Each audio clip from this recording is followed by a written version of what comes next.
Hey guys, Reese Field from Catch Local here.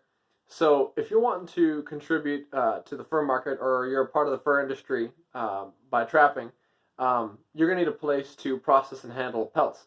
Every guy needs like a shop or a shed or just some sort of place or area where they can get this kind of stuff done. So, I'm not running a huge operation here, but this is just my arrangement, and yeah, hopefully you guys enjoy. So when it comes to catching stuff, I like to skin it right away, right out in the field. Because otherwise, if you let it sit too long, you let it wait too long, they get rigor mortis and they start getting stiff and they start getting hard and they start getting very difficult to skin and to remove the hide, to remove the fur. So what I got is as soon as I shoot them, I kill them, whatever, I bring them over here, drag them over here to this little bit of a open area, okay? And I hang them up on this gambrel right here, okay? So I got this pretty hefty gambrel just secured to this tree, big old tree that bends over at quite the right height.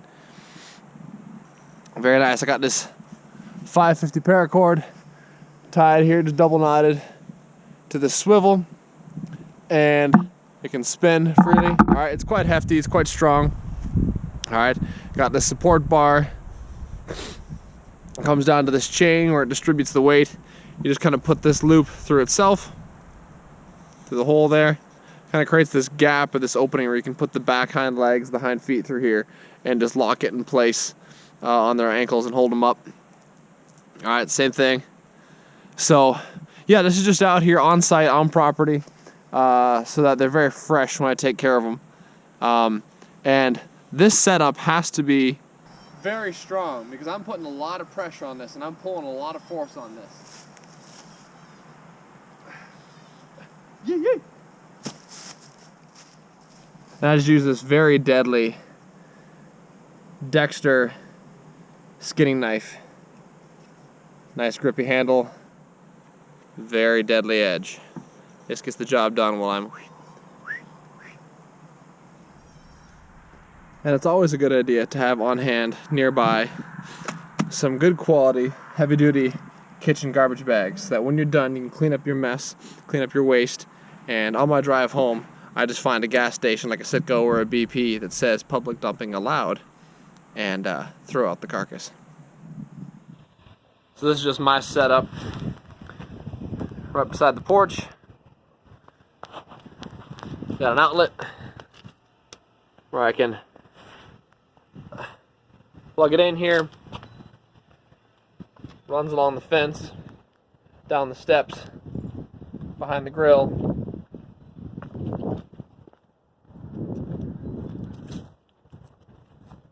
Okay. Connects to another one here.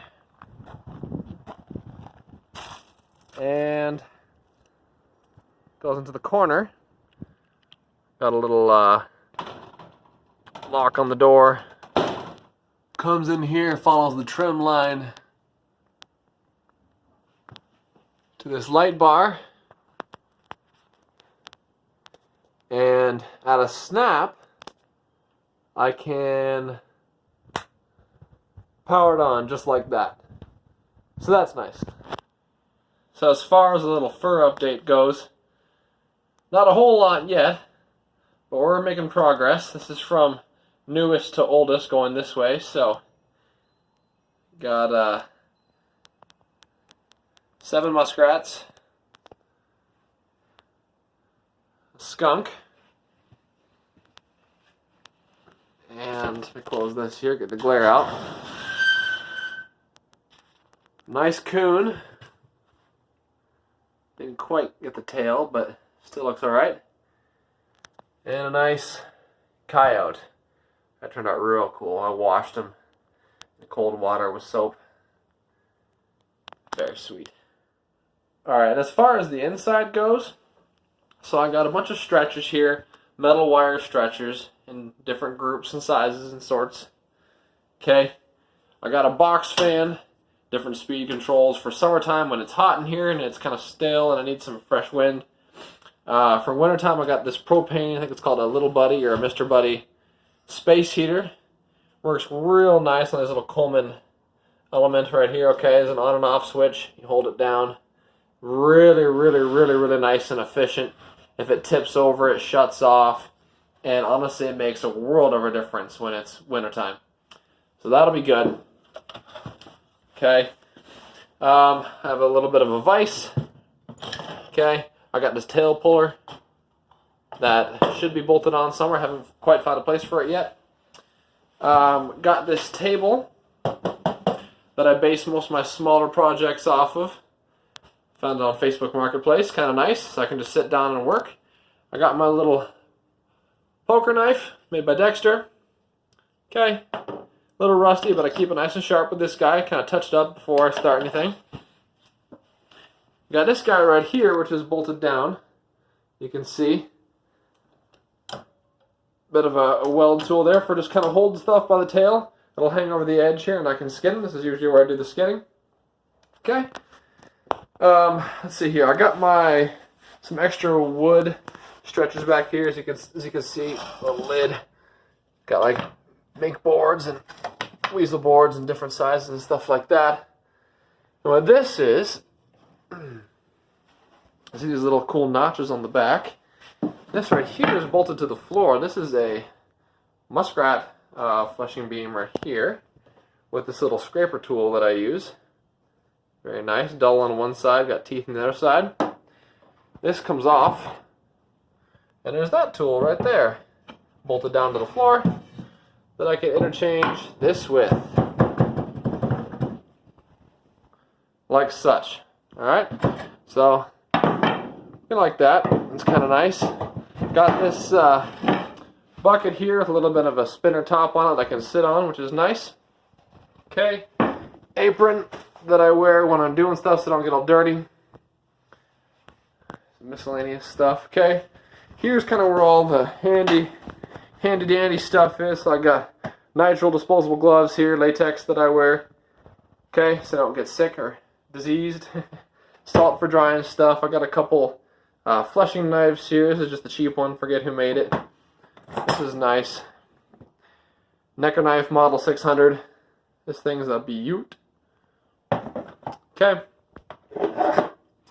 Use this for removing legs and for removing arms, stuff like that, from the fur itself. Okay. Beaver knife. Seen better days. Antique scraper.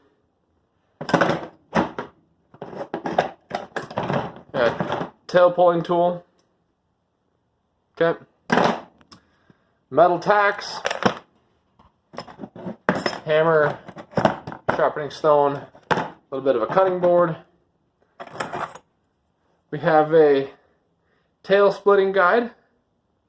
Alright. A couple different sizes and depths of fur combs, fur brushes. Okay. Again, just some extra stuff going on over here. Alright, a little bit of a degreaser for the floor. This pump soap, washing up when I'm done. Okay, a couple shop rags for cleaning up also when I'm done. Got either 25 or 50 feet of extra cord cable there with a big work light, spotlight, if I gotta do some stuff outside. And then I got this hanger for suspending stuff up. They can get air movement between. Alright. Come out to the back, it's got some extra tools and junk and blocks and stuff like that. But out here by the fire, off to the side, this is my pride and joy. Okay, got a box with some extra stuff back there, but this is my big fleshing beam. Okay, got this old, extremely heavy, like, oak stump. Alright, section of log right there. And this is just how I store it when it's cold and I don't want frost and rain getting it damp. But when I unwrap it, this is what it looks like. Okay, just got it bolted down back here. Okay. And then I got this guy right here, PVC pipe set up, height levels a T-bar brace against the bottom there, so it's actually very stable, which is very nice. And just to wrap it up, got a variety of magazines, guides, and helpful information.